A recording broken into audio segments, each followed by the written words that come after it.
Gusto ko lang ipapakita sa inyo guys kung paano natin to i-setting sa 400 Hz. Kasi dito kasi nakalagay 60 Hz lang siya, no. Para sa kaalaman ng lahat, ito siya guys ay Delta VFD ito. Ang input niya ay single phase ang kanyang power supply, no, to 20 volts. Tapos ang output niya to 20 volts din, 3 phase na motor. Ito na yung motor natin, no.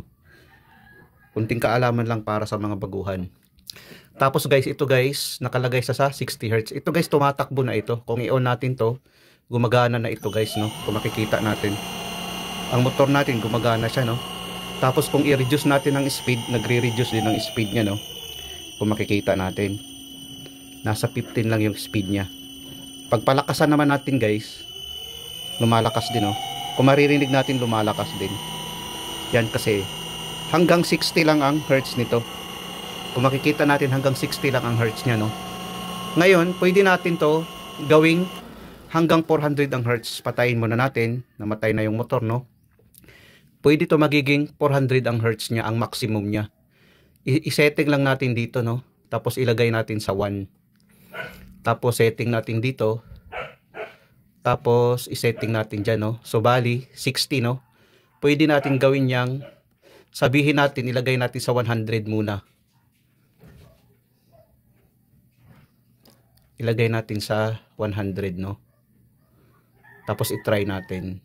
Ang maximum kasi nito guys hanggang hanggang 400. 899. Ayan, 100, no. Tapos i-press natin tong program data to. Mag-end siya, no. Ibalik lang natin dito. Kung makikita natin 100 na, no. Ngayon, potentiometer pa rin ang gumagana dito. Kung makikita natin guys, mabilis-bilis na to konti pag i-on natin. Pag i-on natin, mabilis-bilis konti ang motor natin na gumagana. Yan, no. Mabilis. Kung makikita natin, mabilis. Tapos pwede rin natin pahinaan. Kung makikita natin, no. Pwede rin natin pahinaan. Kung makikita natin, no. Pwede rin natin pahinaan. Ayan. Mahina din siya, no. Pero ang maximum niya hanggang 100. Kung makikita natin. Ngayon guys, i-off natin, namamatay din to. Pag i-press natin to, mag-off din siya, no. Ayan.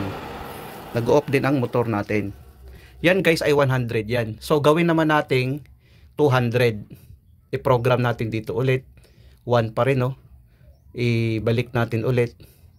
Tapos pindutin naman natin ulit D100, no. Ilagay natin sa 200. Hanggang ang maximum kasi nito hanggang 400 Hz. 200, no. 200.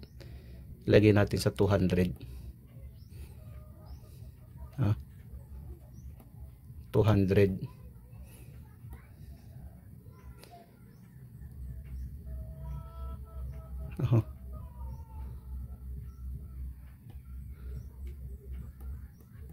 Yan, 200 siya, no.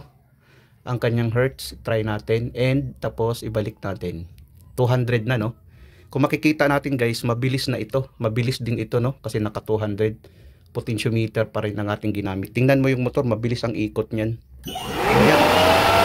Sobrang bilis. Pwede rin natin pahinaan dito guys, sobrang bilis. Kung makikita natin guys, no, sobrang bilis ng ikot. Kung maririnig mo yung sounds ng motor, sobrang bilis. 200 yun. Tapos pwede rin natin pahinaan. Kung makikita natin, no. Kung makikita natin, no, 200. Sobrang bilis. Sobrang bilis guys, ano. Malakas ang ikot niya. Sobrang bilis. Tapos i-off natin. Ngayon nakalagay sa 200, no.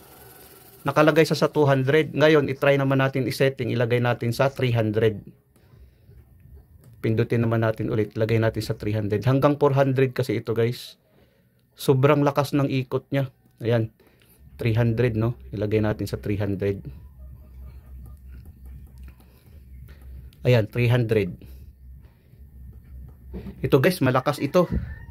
300 na eh. Kung makikita natin, no. Ayan. Sobrang lakas guys pag natin, no. Ngayon i-try naman natin hanggang 400. Ilagay natin sa 1, tapos 300 no, ilagay natin sa 400 hanggang 400 guys. Pero sobrang lakas na itong 400 eh. Ito na kasi ang maximum niya no, kung makikita natin. Tapos pag i-press natin to and tapos yan 400 yan. Malakas ito.